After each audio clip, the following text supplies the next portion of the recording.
we've been able to grow so much here, and the reason why I'm able to get so much done is because I get out of my own way.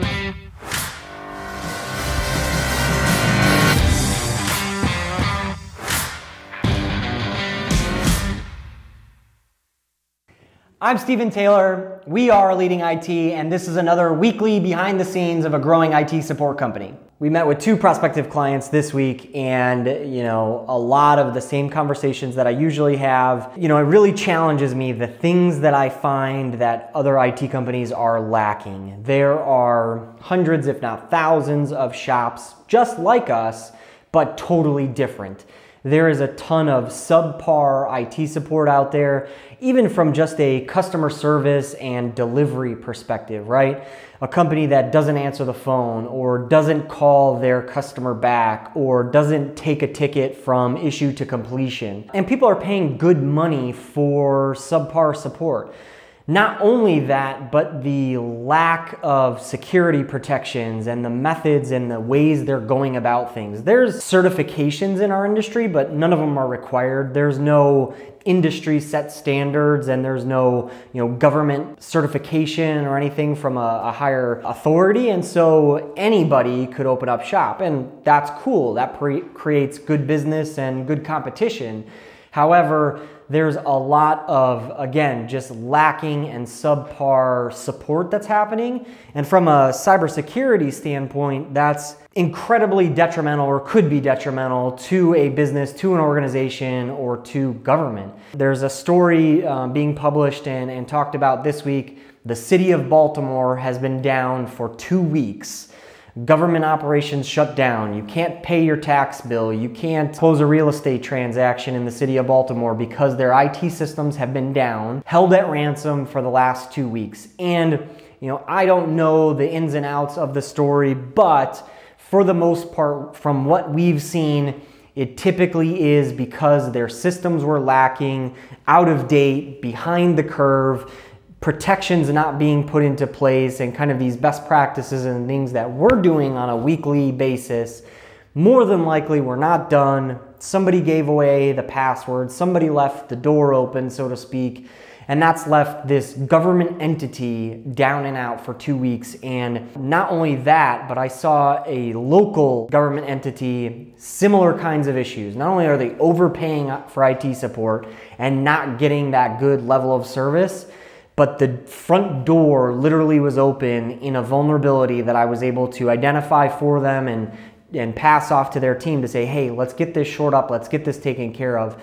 But that one single, oops, we forgot, or we didn't realize, or we didn't do what was supposed to have been done, could have left them completely susceptible to this same breach and lockdown. The outside world had a front door access, which back in the day you could get away with, and it was okay, and you needed remote access, or you would use remote access, and there's a username and a password, and it seemed to be pretty secure. I asked, hey, is this password pretty hard to type? And he said, yeah. Nowadays, you don't even leave that door open. You don't even advertise that the door is there. You completely close it down, you lock it down. You're not even allowed to come onto the yard until you verified, hey, this is who I am, and it's okay for me to step up to the front door.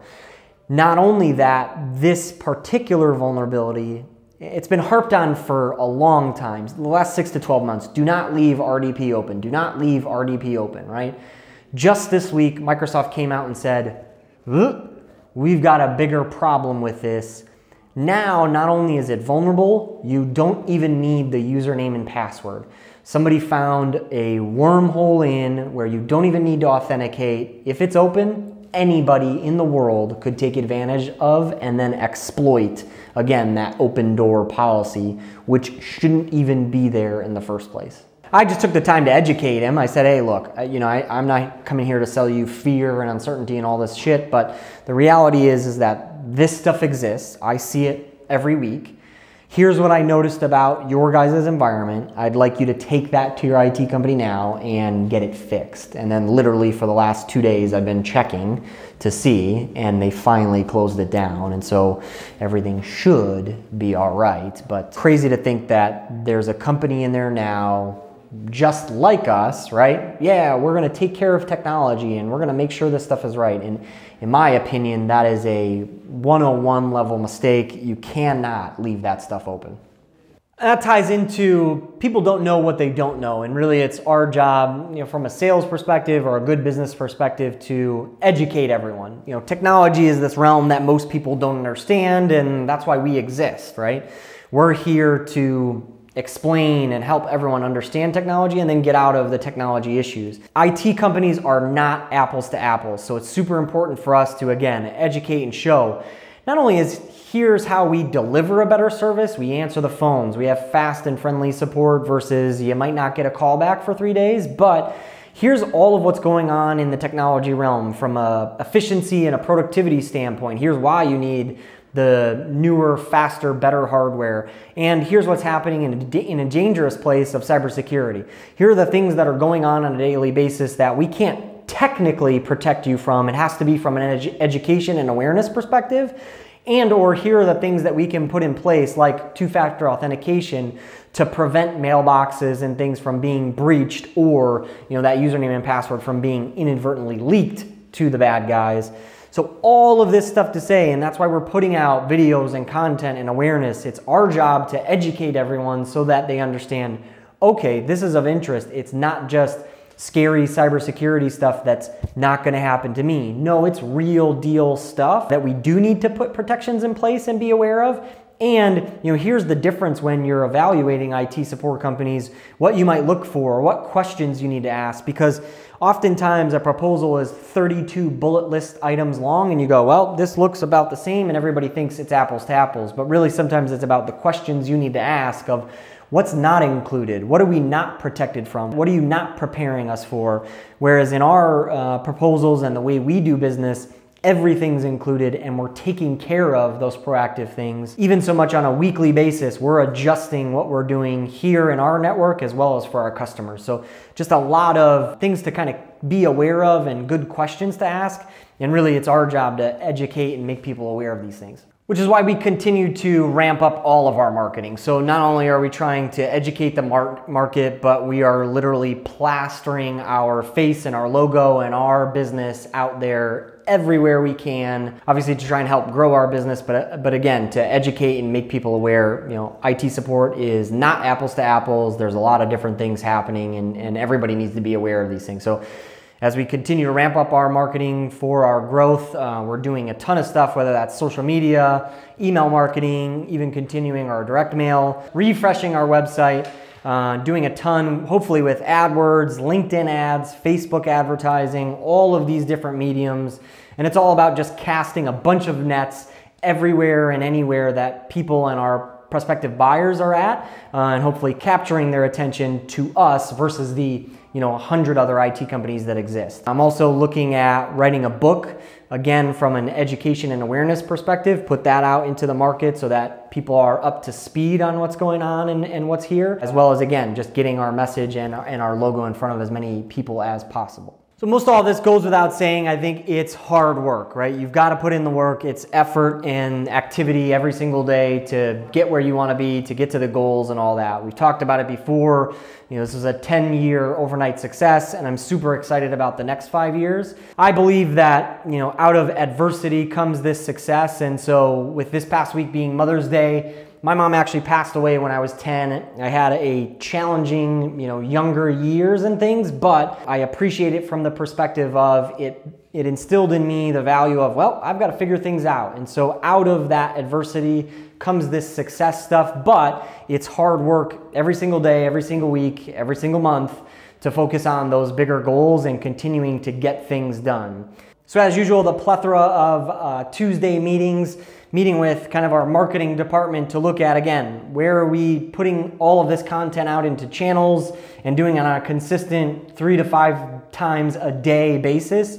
And then what are we doing to automate some of these processes so that we're more efficient in getting that content out there with marketing.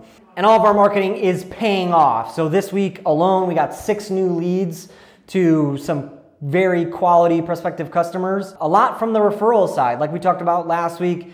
A referral campaign, when it's thoughtful and put together as a marketing campaign, it can pay dividends in the end, but you have to go after those referrals. You can't just sit and hope for the phone to ring. We also met with 2 prospective customers this week. Great businesses, great organizations. I think it's a really good fit, and we're sending proposals and working through that process to hopefully bring them on, get them to say yes, and then really be able to transform their technology. They're in kind of a stuck or a little bit behind state. They really need somebody to come in, kind of do all of that grunt work, get them up to speed, and then keep it maintained moving forward. And again, we do all of that all inclusive of our model. So they're not gonna have to look at big project costs or bills for if and when they call us on a Friday night or those kinds of things. It's all inclusive to what we do. Meeting with our core team, 3L, kind of our leadership meeting. We've been talking about workflows and improving our process and how we interface with the customer.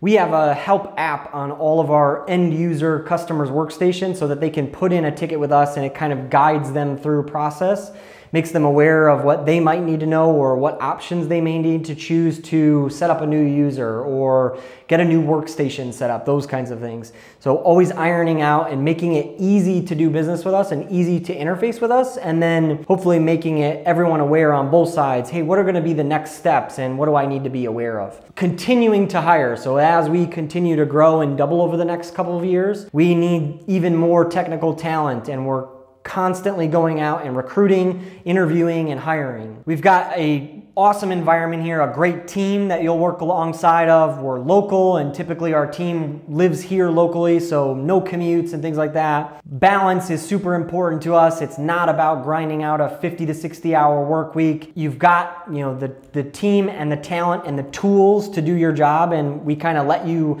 to yourself to get those things done. We have coffee and espresso as always. Go leadingit.com/apply. Our security operations meeting, again, looking at what's happening in the industry, what's happening globally that we might need to be aware of, what is the industry talking about that we may need to adjust or implement, and then what are we doing internally from our perspective to keep our house safe and secure for the protection of our clients. All of those things every Tuesday. With all of that hard work, and I think we've talked about this before, not only am I up to a lot in business and in businesses, but also in my personal life and, you know, what's going on there. It is still about work-life balance. I think when you're up to good things, you're up to good things everywhere, and you are busy, but it's setting yourself up for success in that. I think one of the reasons why we've been able to grow so much here, the reason why I'm able to get so much done is because I get out of my own way. I find people, trust them to do the job, enable them to get things done, and then stay out of their way and just work with them on a weekly basis to say, okay, what's next? What do we need to get done? What might you need help with?